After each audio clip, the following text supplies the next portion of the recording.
The Diamond Sutra, Chapter 1, Convocation of the Assembly. This is what I heard. At one time, the Buddha was staying in the Jeta Grove, near the city of Sravasti. With him there was a community of 1,250 venerable monks and devoted disciples. One day before dawn, the Buddha clothed himself, and along with his disciples took up his alms bowl and entered the city to beg for food, door to door, as was his custom. After he had returned and eaten, he put away his bowl and cloak, bathed his feet, and then sat with his legs crossed and body upright upon the seats arranged for him. He began mindfully fixing his attention in front of himself, while many monks approached the Buddha, and showing great reverence, seated themselves around him. Chapter 2, Subhuti requests the teaching. After a time, a most venerable monk named Subhuti, who was sitting in the congregation, rose from his seat. He uncovered his right shoulder, placed his right knee on the ground, and as he joined his palms together, he respectfully bowed and then addressed the Buddha. Most honored one, it is truly majestic how much knowledge and wisdom your monks and disciples have been given through your most inspired teachings. It is remarkable that you look after our welfare so selflessly and so completely. Most honored one, I have a question to ask you. If sons and daughters of good families want to develop the highest, most fulfilled and awakened mind, if they wish to attain the highest perfect wisdom, what should they do to help quiet their drifting minds and help subdue their craving thoughts? The Buddha then replied, So it is as you say, Subhuti. Monks and disciples have been favored with the highest favor by the Buddha. The monks and disciples have been instructed with the highest instruction by the Buddha. The Buddha is constantly mindful of the welfare of his followers. Listen carefully with your full attention, and I will speak to your question. If sons and daughters of good families want to develop the highest, most fulfilled and awakened mind, if they wish to attain the highest perfect wisdom and quiet their drifting minds while subduing their craving thoughts, then they should follow what I am about to say to you. Those who follow what I am about to say here will be able to subdue their discriminative thoughts and craving desires. It is possible to attain perfect tranquility and clarity of mind by absorbing and dwelling on the teachings I am about to give. Then the Buddha addressed the assembly. Chapter 3, The Awareness of All Living Beings. All living beings, whether born from eggs, from the womb, from moisture, or spontaneously, whether they have form or do not have form, whether they are aware or unaware, whether they are not aware or not unaware, all living beings will eventually be led by me to the final nirvana. the final ending of the cycle of birth and death. And when this unfathomable, infinite number of living beings have all been liberated, in truth, not even a single being has actually been liberated. Why Subhuti? Because if a disciple still clings to the arbitrary illusions of form, of phenomena such as an ego, a personality, a self, a separate person, or a universal self existing eternally, then that person is not an authentic disciple. Chapter 4. Unattached Practice of Charity. Furthermore, Subhuti, in the practice of compassion and charity, a disciple should be detached. That is to say, he should practice compassion and charity without regard to appearances, without regard to form, without regard to sound, smell, taste, touch, or any quality of any kind. Subhuti. This is how the disciple should practice compassion and charity. Why? Because practicing compassion and charity without attachment is the way to reaching the highest perfect wisdom. It is the way to becoming a living Buddha. Subhuti. Do you think that you can measure all of the space in the eastern heavens? No, most honored one. One cannot possibly measure all of the space in the eastern heavens. Subhuti. Can space in all the western, southern, and northern heavens, both above and below, be measured? No, most honored one. One cannot possibly measure all the space in the western, southern, and northern heavens. Well, Subhuti, the same is true of the merit of the disciple who practices compassion and charity without any attachments to appearances, without cherishing any idea of form. It is impossible to measure the merit they will accrue. Subhuti. My disciples should let their minds absorb and dwell in the teachings I have just given. Chapter 5. Physical attributes of Buddhahood is elusive and unreal. Subhuti, what do you think? Can the Buddha be recognized by means of his bodily form? No, most honored one. The Buddha cannot be recognized by means of his bodily form. Why? Because when the Buddha speaks of bodily form, it is not a real form, but only an illusion. The Buddha then spoke to Subhuti. All that has a form is elusive and unreal. When you see that all forms are elusive and unreal, then you will begin to perceive your true Buddha nature. Chapter 6. Awaken Faith. Subhuti respectfully asked the Buddha, Most honored one, in the future, if a person hears this teaching, even it is only a phrase or sentence, is it possible for that person to have a true faith and knowledge of enlightenment awakened in their mind? Without a doubt, Subhuti.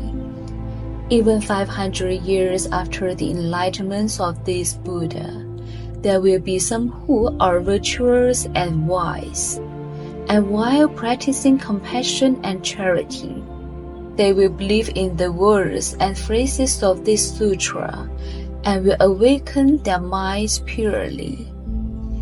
After they come to hear these teachings, they will be inspired with belief. This is because when some people hear these words, they will have understood intuitively that these words are the truth. But you must also remember, Subhuti, that such persons have long ago planted the seeds of goodness and merit that lead to this realization. They have planted the seeds of good deeds and charity, not simply before one Buddhist temple, or 2 temples, or 5, but before hundreds of thousands of Buddhas and temples. So when a person who hears the words and phrases of this sutra is ready for it to happen, a pure faith and clarity can awaken within their minds.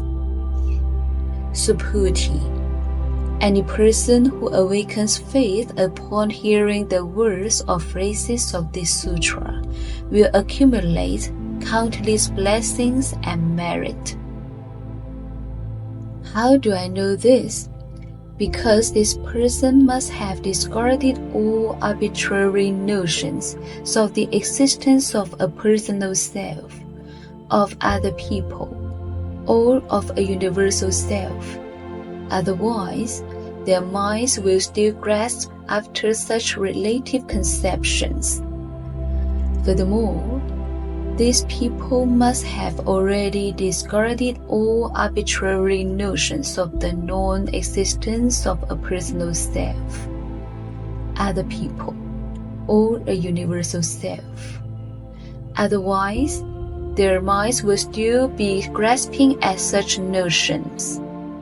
Therefore, anyone who sees total enlightenment should discard not only all conceptions of their own selfhood, of other selves, or of a universal self, but they should also discard all notions of the non-existence of such concepts. When the Buddha explains these things using such concepts and ideas, people should remember the unreality of all such concepts and ideas. They should recall that in teaching spiritual truths, the Buddha always uses these concepts and ideas in the way that a raft is used to cross a river. Once the river has been crossed over, the raft is of no more use and should be discarded. These arbitrary concepts and ideas about spiritual things need to be explained to us as we seek to attain enlightenment. However, ultimately, these arbitrary conceptions can be discarded. Think, Subhuti, isn't it even more obvious that we should also give up our conceptions of non-existent things? Chapter 7. No attainment, no teaching. Then Buddha asked Subhuti, "What do you think, Subhuti? Has the Buddha arrived at the highest, most fulfilled, most awakened and enlightened mind? Does the Buddha teach any teaching?" Subhuti replied, "As far as I have understood the Buddha's teachings, there is no independently existing object of mind called the highest, most fulfilled, awakened, or enlightened mind. Nor is there any independently existing teaching that the Buddha teaches. Why? Because the teachings that the Buddha has realized and spoken of cannot be conceived of as separate, independent things and therefore cannot be described. The truth in them is uncontainable and inexpressible. It neither is, nor is it not. What does this mean? What this means is that Buddhas and disciples are not enlightened by a set method of teachings, but by an internally intuitive process which is spontaneous and is part of their own inner nature.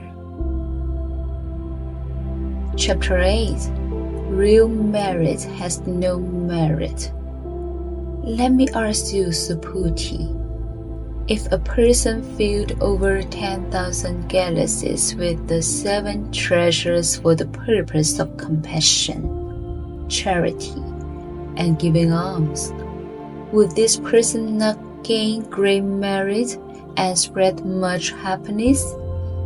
Yes, most honored one. This person would gain great merit and spread much happiness, even though, in truth, this person does not have a separate existence to which merit could accrue. Why? Because this person's merit is characterized with the quality of not being merit. The Buddha continued, Then suppose another person understood only 4 lines of this sutra, but nevertheless took it upon themselves to explain these lines to someone else. This person's merits would be even greater than the other person's. Why?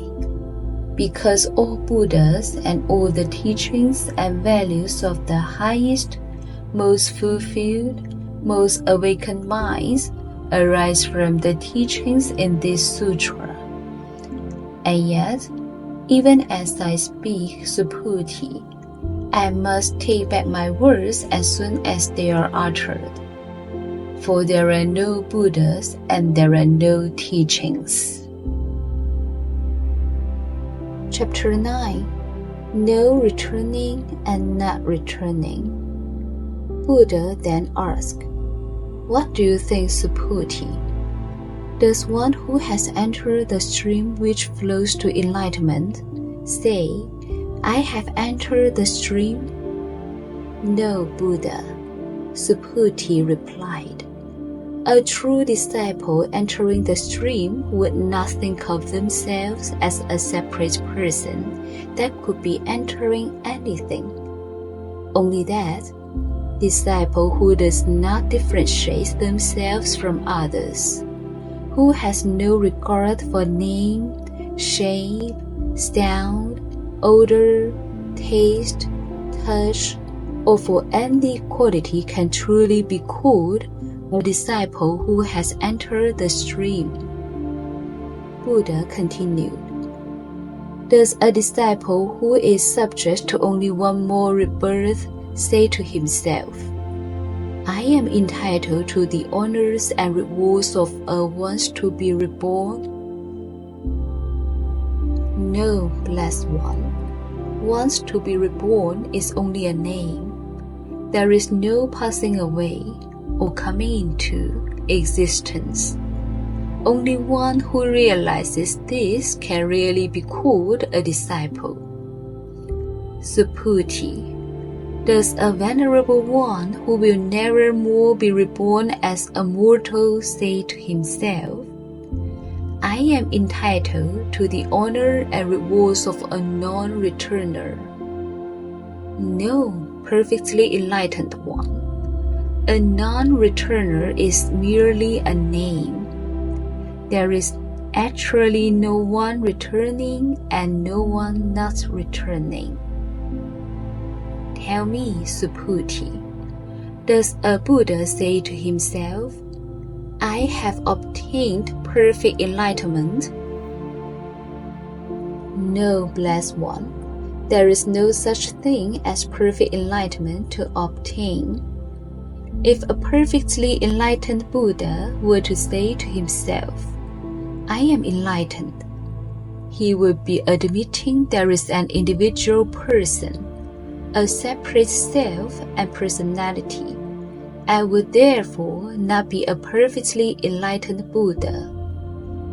Subhuti then said, Most honored one, you have said that I, Subhuti, excel amongst thy disciples in knowing the bliss of enlightenment, in being perfectly content in seclusion, and in being free from all passions.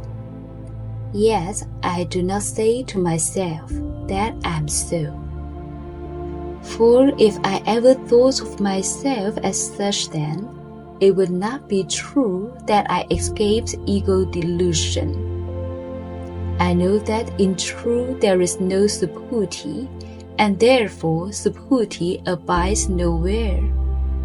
That he neither knows nor does he not know bliss, and that he is neither free from nor enslaved by his passions. Chapter 10. Purify thoughts from all the senses. The Buddha then continued, What do you think, Subhuti? When I was in a previous life, with Dipankara Buddha, did I receive any definite teaching or attain any degree of self-control, whereby I later became a Buddha? No, Honorable One.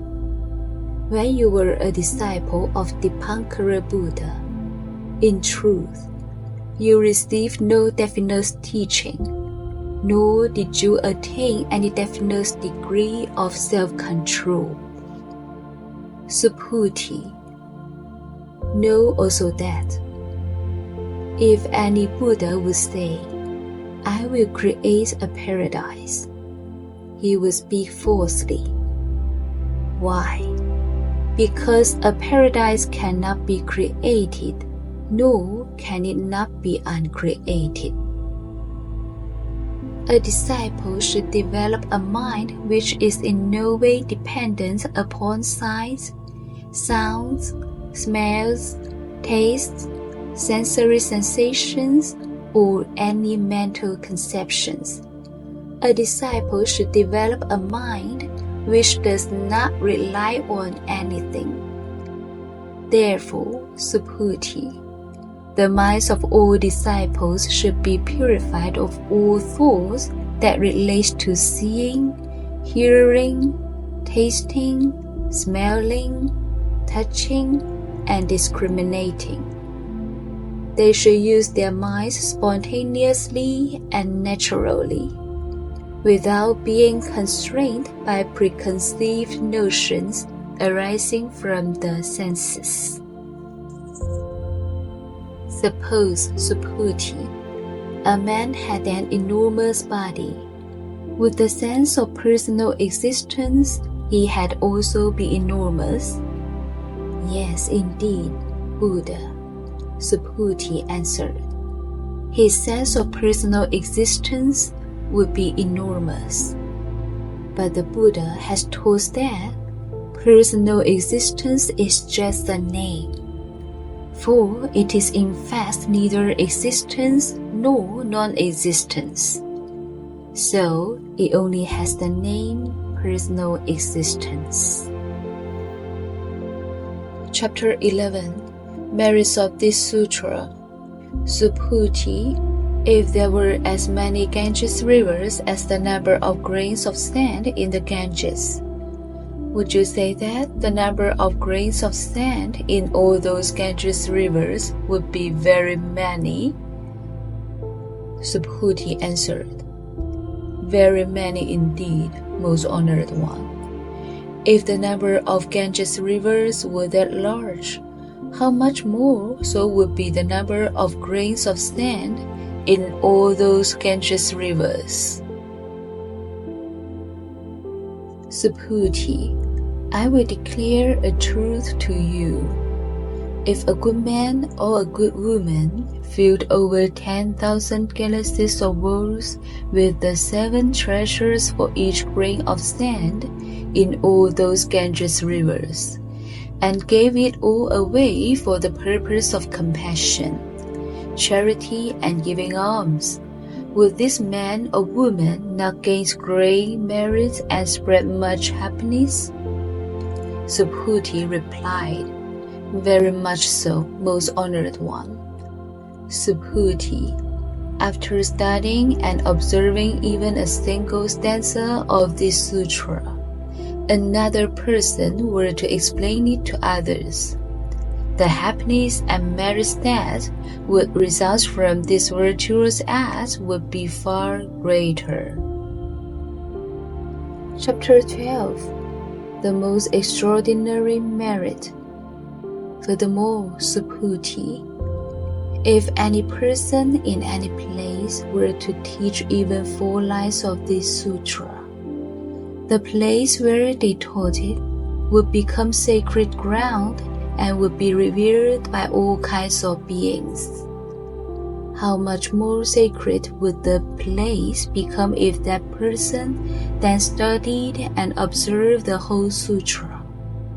Subhuti, you should know that any person who does that will surely attain something rare and profound. Wherever this sutra is honored and revered, there is a sacred site enshrining the presence of the Buddha or one of the Buddha's most venerable disciples. Chapter 13. A diamond that will cut away all arbitrary conceptions. Subhuti said to the Buddha, By what name shall we know this sutra so that it can be honored and studied? The Buddha replied, This sutra shall be known as the diamond that cuts through illusion. By this name it shall be revered and studied and observed. What does this name mean? It means that when the Buddha named it, he did not have in mind any definite or arbitrary conception, and so named it. This sutra is hard and sharp, like a diamond that will cut away all arbitrary conceptions and bring one to the other shore of enlightenment. What do you think, Subhuti? Has the Buddha taught any definite teaching in this sutra? No, the Buddha has not taught any definite teaching in this sutra. What do you think, Subhuti? Are there many particles of dust in this vast universe? Subhuti replied, Yes, many, most honored one. Subhuti, when the Buddha speaks of particles of dust, it does not mean I am thinking of any definite or arbitrary thought. I am merely using these words as a figure of speech. They are not real, only illusion. It is just the same with the word universe. These words do not assert any definite or arbitrary idea. I am only using the words as words. Subhuti, what do you think? Can the Buddha be perceived by means of his 32 physical characteristics? No, most honored one. The Buddha cannot be perceived by his 32 physical characteristics. Why? Because the Buddha teaches that they are not real, but are merely called the 32 physical characteristics. Subhuti, if a good and faithful person, whether male or female, has, for the sake of compassion and charity, been sacrificing their life for generation upon generation, for as many generations as the grains of sand in 3,000 universes, and another follower has been studying and observing even a single section of this sutra, and explains it to others, that person's blessings and merit would be far greater. Chapter 14. A mind without attachments. At that time, after listening to this sutra, Subhuti had understood its profound meaning and was moved to tears. He said, "What a rare and precious thing it is that you should deliver such a deeply profound teaching. Since the day I attained the eyes of understanding, thanks to the guidance of the Buddha, I have never before heard teaching so deep and wonderful as this. Most honored one, if someone hears this sutra and has pure and clear confidence in it, they will have a profound insight into the truth. Having perceived that profound insight, that person will realize the rarest kind of virtue. Most honored one, that insight into the truth is essentially not insight into the truth, but is what the Buddha calls insight into the truth."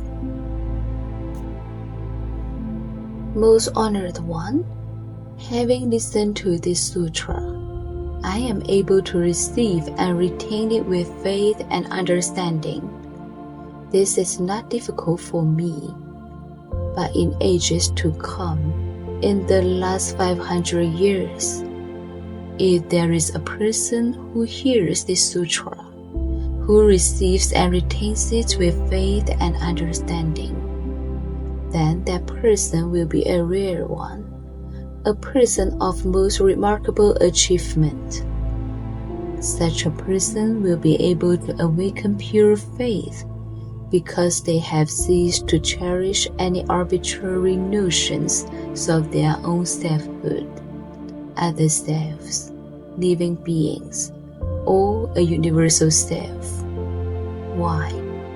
Because if they continue to hold on to arbitrary conceptions as to their own selfhood, they will be holding on to something that is non-existent. It is the same with all arbitrary conceptions of other selves, living beings, or a universal self. These are all expressions of non-existent things. Buddhas are Buddhas because they have been able to discard all arbitrary conceptions of form and phenomena. They have transcended all perceptions and have penetrated the illusion of all forms. The Buddha replied, "So it is, Subhuti. Most wonderfully blessed will be those beings who, on hearing this sutra, will not be trembled, nor be frightened, or terrified in any way." And why? The Buddha has taught this sutra as the highest profession. And what the Buddha teaches as the highest profession, that also the innumerable blessed Buddhas do teach.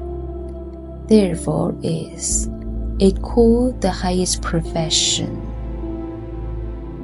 Subhuti, when I talk about the practice of transcendent patience, I do not hold on to any arbitrary conceptions about the phenomena of patience.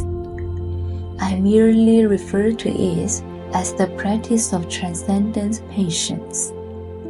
And why is that? Because when, dozens of lifetimes ago, the Prince of Kalinga severed the flesh from my limbs and my body, I had no perception of a self, a being, a soul, or a universal self. If I had cherished any of these arbitrary notions at the time, my limbs were being torn away. I would have fallen into anger and hatred.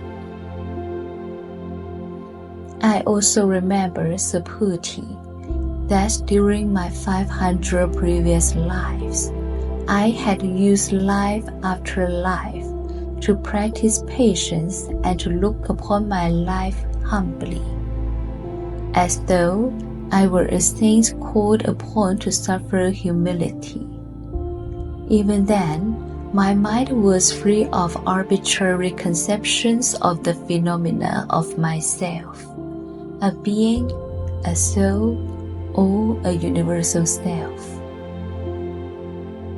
Therefore, Subhuti, disciples should leave behind all distinctions of phenomena and awaken the thoughts of the attainment of supreme enlightenment.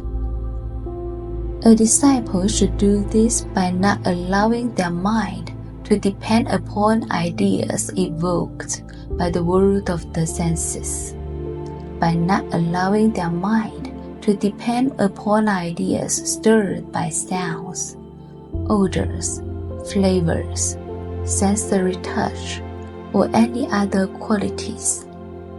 The disciple's mind should be kept independent of any thought that might arise within it. If the disciple's mind depends upon anything in the sensory realm, it will have no solid foundation in any reality.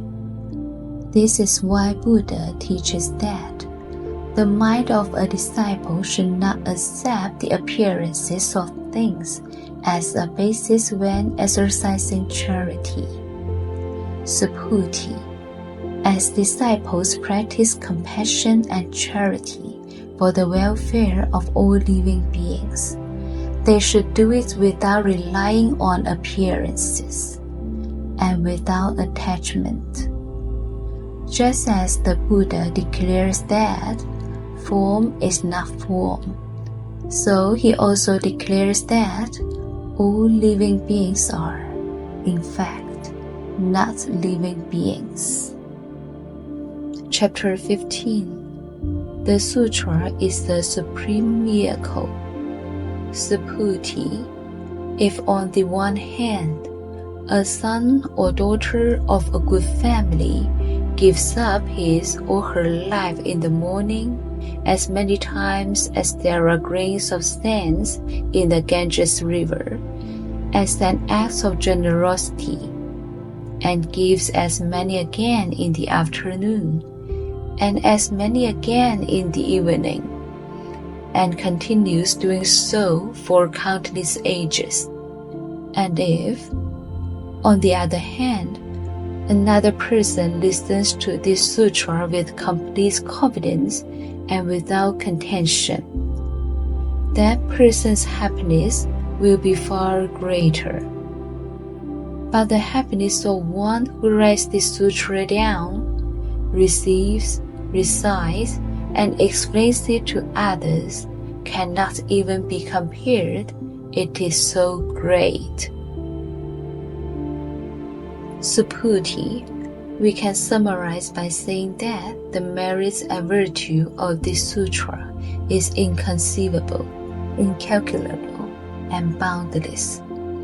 The Buddha has declared this teaching for the benefits of initiates on the path to enlightenment. He has declared it for the benefits of initiates on the path to nirvana. If there is someone capable of receiving, practicing, reciting, and sharing this sutra with others, the Buddha will see and know the person, and he or she will receive immeasurable, incalculable, and boundless merits and virtue. Such a person is known to be carrying the supreme enlightenments attained by the Buddha. Why, Subhuti, if a person is satisfied with lesser teachings than those I present here, if he or she is still caught up in the idea of a self, a person, a living being, or a universal self, then that person will not be able to listen to, receive, recite, or explain this sutra to others. Subhuti, wherever this sutra shall be observed, studied, and explained, that place will become sacred ground to which countless spiritually advanced beings will bring offerings. Such places, however humble they may be, will be revered as though they were famous temples, and countless pilgrims will come there to worship. Such a place is a shrine and will be venerated with formal ceremonies and offerings of flowers and incense.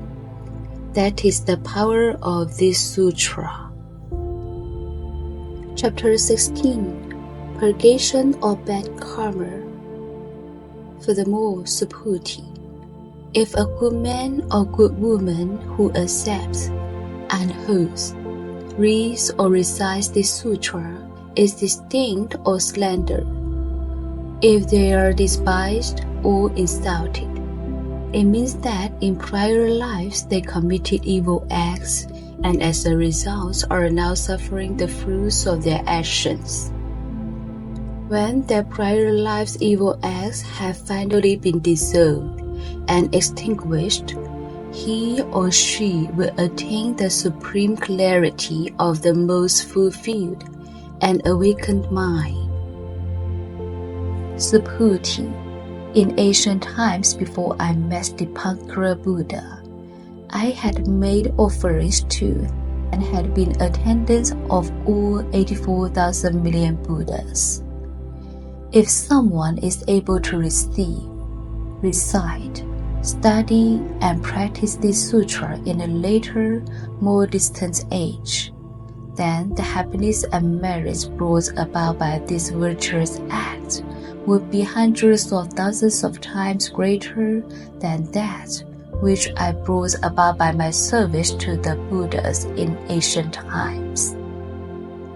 In fact, such happiness and merits cannot be conceived or compared with anything, even mathematically.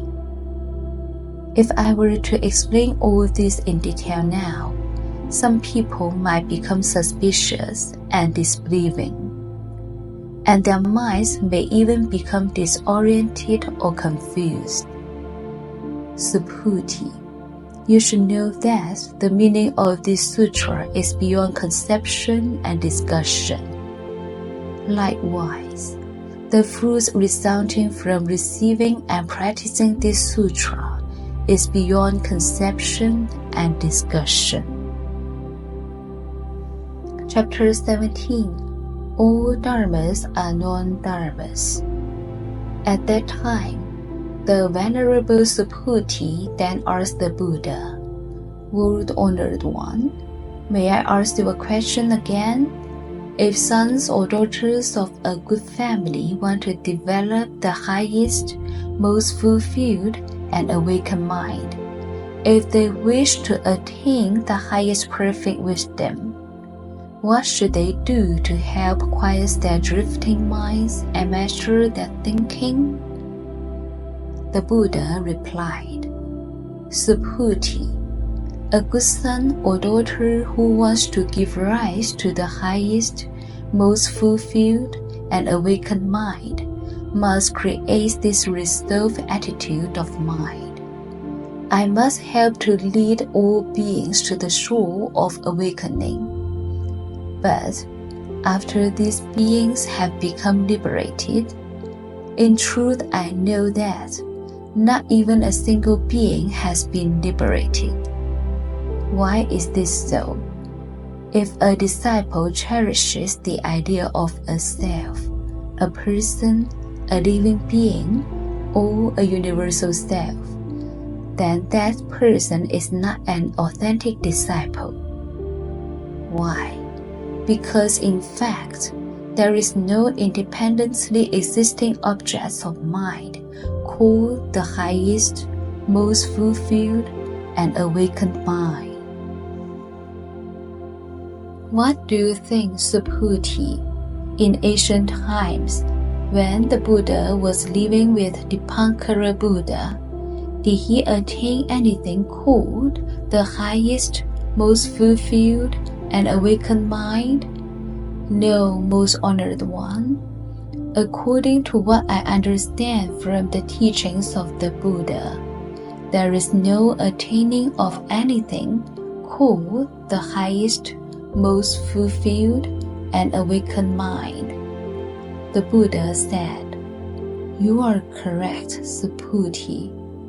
In fact, there does not exist any so-called highest, most fulfilled, and awakened mind that the Buddha attains. Because if there had been any such thing, the Pankara Buddha would not have predicted of me. In the future, you will come to be a Buddha known as the most honored one." This prediction was made because there is, in fact, nothing to be attained. Someone would be mistaken to say that the Buddha has attained the highest, most fulfilled, and awakened mind because there is no such thing as a highest, most fulfilled, or awakened mind to be attained. Subhuti, a comparison can be made with the idea of a large human body. What would you understand me to mean if I spoke of a large human body? I would understand that the Buddha was speaking of a large human body, not as an arbitrary conception of its being, but as a series of words only.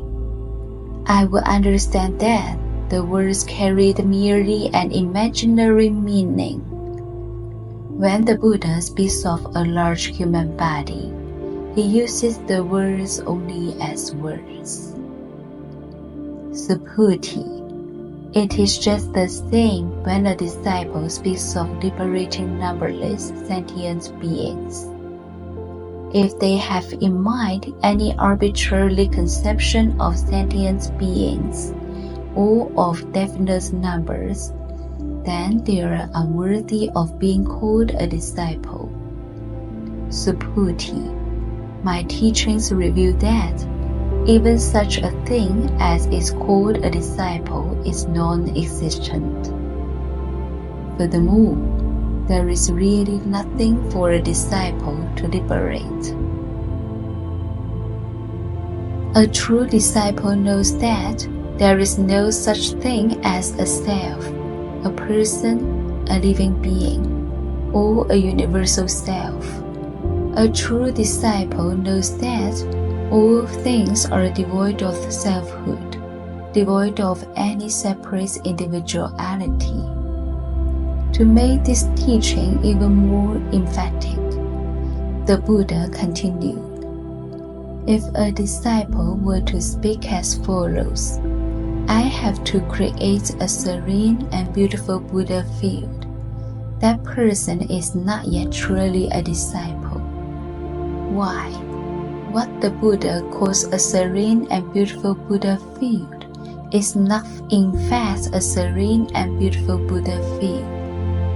And that is why it is called a serene and beautiful Buddha field. Subhuti, only a disciple who is wholly devoid of any conception of separate selfhood is worthy of being called a disciple." Chapter 18. All thoughts are intangible. The Buddha then asked Subhuti, "What do you think? Does the Buddha have human eyes?" Subhuti replied, "Yes, he has human eyes." "Does he have the eyes of enlightenment?" Of course, the Buddha has the eyes of enlightenment. Otherwise, he would not be the Buddha. Does the Buddha have the eyes of transcendent intelligence? Yes, the Buddha has the eyes of transcendent intelligence. Does the Buddha have the eyes of spiritual intuition? Yes, Blessed One, the Buddha has the eyes of spiritual intuition. Does the Buddha have the eyes of love and compassion for all sentient beings? Subhuti agreed and said, You love all sentient life. What do you think, Subhuti, when I refer to the grains of sand in the river Ganges? Did I assert that they were truly grains of sand? No, Blessed One. You only spoke of them as grains of sand. Subhuti, if there were as many Ganges rivers as there are grains of sand in the river Ganges, and if there were as many Buddha lands as there are grains of sand in all those innumerable rivers, would these Buddha lands be considered numerous? Very numerous indeed.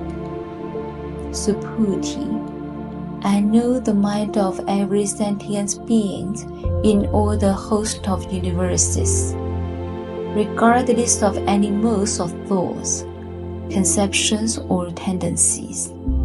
For all modes, conceptions and tendencies of thought are not mind, and yet they are called mind. Why? It is impossible to retain a past thought, to seize a future thought, and even to hold on to a present thought. Chapter 19. No merit is great merit. The Buddha continued, What do you think, Subhuti?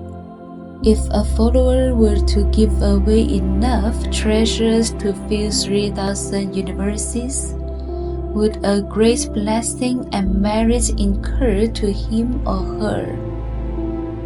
Subhuti replied, Honored One, such a follower would acquire considerable blessings and merit. The Buddha said, Subhuti, if such a blessing had any substantiality, if it were anything other than a figure of speech, the most honored one would not have used the words blessings and merit. Chapter 20. Transcending Physical Attributes. Subhuti, what do you think? Should one look for Buddha in his perfect physical body? No, perfectly enlightened one. One should not look for Buddha in his perfect physical body. Why? The Buddha has said that the perfect physical body is not the perfect physical body. Therefore, it is called the perfect physical body. Subhuti, what do you think? Should one look for Buddha in all his perfect appearances? No, most honored one. One should not look for Buddha in all his perfect appearances. Why? The Buddha has said perfect appearances are not perfect appearances. Therefore, they are called perfect appearances.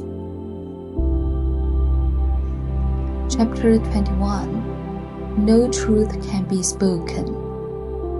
Subhuti, do not maintain that the Buddha has this thought. I have spoken spiritual truths. Do not think that way. Why? If someone says the Buddha has spoken spiritual truths, he slanders the Buddha due to his inability to understand what the Buddha teaches. Subhuti, as to speaking truth, no truth can be spoken. Therefore, it is called speaking truth. At that time, Subhuti, the wise elder, addressed the Buddha. Most honored one, will there be living beings in the future who believe in this sutra when they hear it? The Buddha said, The living beings to whom you refer are neither living beings nor not living beings. Why? Subhuti. All the different kinds of living beings the Buddha speaks of are not living beings, but they are referred to as living beings. Chapter 22. No attainment is supreme enlightenment. Subhuti again asked, Blessed One, when you attained complete enlightenment, did you feel in your mind that nothing had been acquired? The Buddha replied, That is it exactly, Subhuti. When I attained total enlightenment, I did not feel, as the mind feels, any arbitrary conception of spiritual truth, not even the slightest. Even the words, total enlightenment, are merely words. They are used merely as a figure of speech. Chapter 23. All dharmas are equal. Furthermore, Subhuti, what I have attained in total enlightenment is the same as what all others have attained. It is undifferentiated, regarded neither as a high state nor a low state. It is wholly independent of any definite or arbitrary conceptions of an individual self, other selves, living beings, or a universal self. Subhuti, when someone is selflessly charitable, they should also practice being ethical by remembering that there is no distinction between oneself and the selfhood of others. Thus, one practices charity by giving not only gifts, but through kindness and sympathy. Practice kindness and charity without attachments, and you can become fully enlightened. Subhuti, what I just said about kindness does not mean that when someone is being charitable, they should hold on to arbitrary conceptions about kindness. For kindness is, after all, only a word, and charity needs to be spontaneous and selfless, done without regard for appearances. Chapter 24. The merits of transmitting the Sutra. The Buddha continued, Subhuti, if a person collected treasures as high as 3,000 of the highest mountains and gave them all to others, their merits would be less than what would accrue to another person who simply observed and studied the Sutra and, out of kindness, explained it to others. The latter person would accumulate hundreds of times the merit, hundreds of thousands of millions of times the merit. There is no conceivable comparison. Chapter 25. There are no beings to liberate. Subhuti, do not say that the Buddha has the idea, I will lead all sentient beings to nirvana. Do not think that way, Subhuti. Why? In truth, there is not one single being for the Buddha to lead to enlightenment. If the Buddha were to think there was, he would be caught in the idea of a self, a person, a living being, or a universal self. Subhuti, what the Buddha calls a self essentially has no self in the way that ordinary persons think there is a self. Subhuti, the Buddha does not regard anyone as an ordinary person. That is why he can speak of them as ordinary persons. Chapter 26. See the Buddha not in form or sound. Then the Buddha inquired of Subhuti, "What do you think, Subhuti? Is it possible to recognize the Buddha by the 32 physical marks?" Subhuti replied, "Yes, most honored one. The Buddha may thus be recognized." Subhuti: "If that were true, then Chakravarti, the mythological king who also had the 32 marks, would be called a Buddha." Then Subhuti, realizing his error, said, "Most honored one, now I realize that the Buddha cannot be recognized merely by his 32 physical marks of excellence." The Buddha then said, "Should anyone, looking at an image or likeness of the Buddha, claim to know the Buddha and worship him, that person would be mistaken, not knowing the true Buddha."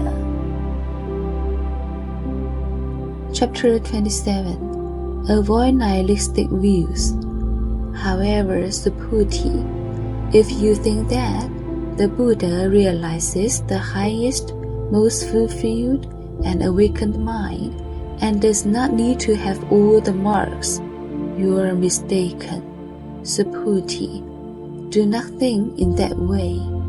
Do not think that when one gives rise to the highest, most fulfilled and awakened mind, one needs to see all objects of mind as non-existent, cut off from life. Please do not think in that way. One who gives rise to the highest, most fulfilled and awakened mind does not contend that all objects of mind are non-existent and cut off from life. That is not what I say. Chapter 28. Bodhisattvas do not accumulate merit. The Buddha continued, Subhuti, if someone gives treasures equal to the number of sands on the shores of the Ganges River, and if another, having realized the egolessness of all things, thereby understands selflessness, the latter will be more blessed than the one who practices external charity. Why? Because great disciples do not see blessings and merit as a private possession, as something to be gained. Subhuti inquired of the Buddha, "What do you mean, great disciples do not see blessings and merits as a private possession?" The Buddha replied, "Because those blessings and merits have never been sought after by those great disciples. They do not see them as private possessions, but they see them as the common possession of all beings." Chapter 29. Tathagata. The Buddha said, Subhuti, if any person were to say that the Buddha is now coming or going, or sitting up or lying down, they would not have understood the principle I have been teaching. Why? Because while the expression Buddha means he who has thus come, thus gone, the true Buddha is never coming from anywhere or going anywhere. The name Buddha is merely an expression, a figure of speech. Chapter 30. The nature of the world. The Buddha resumed, Subhuti, if any good person, either man or woman, were to take 3,000 galaxies and grind them into microscopic powder and blow it into space, what do you think? Will this powder have any individual existence? Subhuti replied, Yes, as the microscopic powder blown into space, It might be said to have a relative existence, but as you use words, it has no existence. The words are used only as a figure of speech. Otherwise, the words would imply a belief in the existence of matter as an independent and self-existent thing, which it is not. Furthermore, when the Most Honored One refers to the 3,000 galaxies, he could only do so as a figure of speech. Why? Because if the 3,000 galaxies really existed, their only reality would consist in their cosmic unity, whether as microscopic powder or as galaxies. What does it matter? Only in the sense of the cosmic unity of ultimate being can the Buddha rightfully refer to it. The Buddha was very pleased with this reply and said, Subhuti, although ordinary people have always grasped after an arbitrary conception of matter and galaxies, the concept has no true basis. It is an illusion of the mortal mind. Even when it is referred to as cosmic unity, it is unthinkable and unknowable. Chapter 31. Extinction of the Four Views. The Buddha continued, if any person were to say that the Buddha, in his teachings, has constantly referred to himself, to other selves, to living beings, or to a universal self, what do you think? Would that person have understood my meaning? Subhuti replied, No, blessed one. That person would not have understood the meaning of your teachings. For when you refer to those things, you are not referring to their actual existence. You only use the words as figures of speech, as symbols. Only in that sense can words be used. For 1. Conceptions, 2. Ideas, 3. Limited truths, and 4. Spiritual truths have no more reality than have matter or phenomena. Then the Buddha made his meaning even more emphatic by saying, Subhuti, when people begin their practice of seeking to attaining total enlightenment, they ought to see, to perceive, to know, to understand, and to realize that all things and all spiritual truths are no things, and therefore they ought not to conceive within their minds any arbitrary conceptions whatsoever. Chapter 32. All phenomena are illusions. Buddha continued, Subhuti, if anyone gave to the Buddha an immeasurable quantity of the 7 treasures sufficient to fill the whole universe, and if another person, whether a man or woman, in seeking to attain complete enlightenment, were to earnestly and faithfully observe and study even a single section of this sutra and explain it to others, the accumulated blessing and merits of that latter person would be far greater. Subhuti, how can one explain this sutra to others without holding in mind any arbitrary conceptions of forms, or phenomena, or spiritual truths? It can only be done, Subhuti, by keeping the mind in perfect tranquility and free from any attachments to appearances. So I say to you, this is how to contemplate our conditioned existence in this fleeting world. All conditioned phenomena are like dreams, illusions, bubbles or shadows, like drops of dew or flashes of lightning. Thusly should they be contemplated. So is all conditioned existence to be seen. Thus spoke Buddha.